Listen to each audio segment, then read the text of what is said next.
Now, amid the ongoing Israel-Gaza conflict, Israeli lawmakers on Wednesday gave their final approval to an amended 2024 state budget to fund its operations against Gaza. The parliament members voted in favor of the spending package of $160 billion.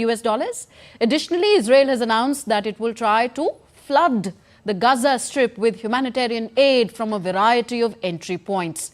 More in our report.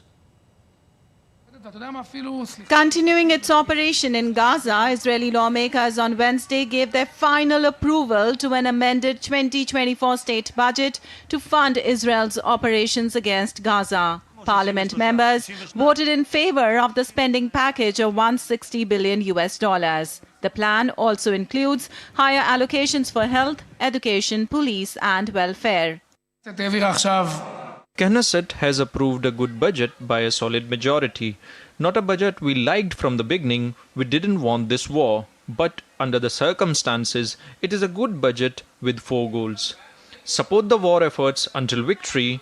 With God's help, care for our reservists who are at the center of this budget. However, Israel has announced that it will try to flood Gaza with humanitarian aid from a variety of entry points, but they will ensure that aid coming in by sea will benefit the Palestinian civilians in Gaza and not Hamas. The humanitarian issue that will soon be on the agenda surrounded the expected arrivals of vessels is a central issue in order to allow supply to the civilians and not to Hamas. Any such act weakens Hamas, strengthens our grip and allows us to turn the ball on Hamas' head. We will continue to do so because it allows us operationally to complete our mission. On the international side, US said that the Israeli government has a responsibility and obligation to ensure the job of humanitarian agencies working in Gaza. The Israeli military, the Israeli government have a responsibility and an obligation to do everything possible to ensure that the humanitarians can do their jobs.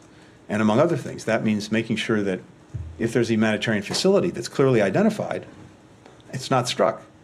It means making sure that if there's a supply mission, a convoy, trucks going to a particular place at a particular time, that the Israeli military does everything possible to ensure its secure passage. Aid continues to arrive in Gaza. Germany Air Force started operation to supply aid to people in Gaza. A first Bundeswehr German Army aircraft took off from Everieux, France to Jordan. US too airdropped aid over Gaza. Meanwhile, Israel conducted airstrikes on Hamas unit and eliminated Hamas commander Mohammed Abu Hasna, who was involved in taking control of humanitarian aid and distributing it to Hamas operatives. And DD India correspondent Alex Cadier now joins us from Jerusalem. Alex, there's already been a split in the Israeli war cabinet. How has the amended budget been received by the opposition?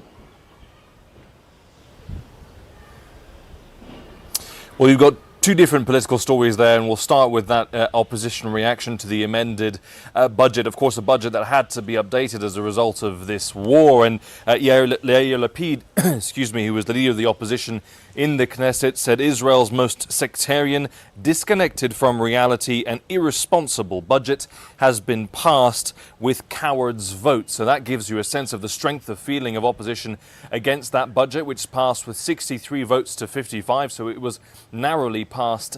Certainly that was the strong reaction from the opposition because of not including cuts to domestic non-war related spending and therefore running up the Israeli government's deficit. That was part of the opposition's pushback when it comes to this budget. Now, if you look at that split in the war cabinet, that is being perceived more as positioning for any upcoming election, a positioning that for upcoming elections that could happen if they are called in the next few months or perhaps in the next year. And that split between Gideon Saar, who was a former justice minister, who was part of Benjamin Netanyahu, the Prime Minister's Likud party. He left Likud to make a coalition with Benny Gantz, a centrist coalition in the parliament. Well, Mr. Saar has announced he's now splitting from Benny Gantz and the agreement with Cabinet Minister Benny Gantz and creating his own centrist group in the Knesset, and this is certainly an example of Israeli politics. It is coalition building, is small parties working together very often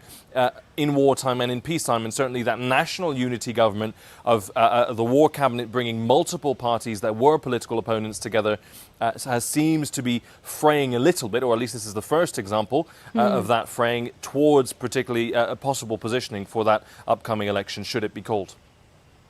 Okay, we leave it here. Thank you very much, Alex Cadier, for those updates.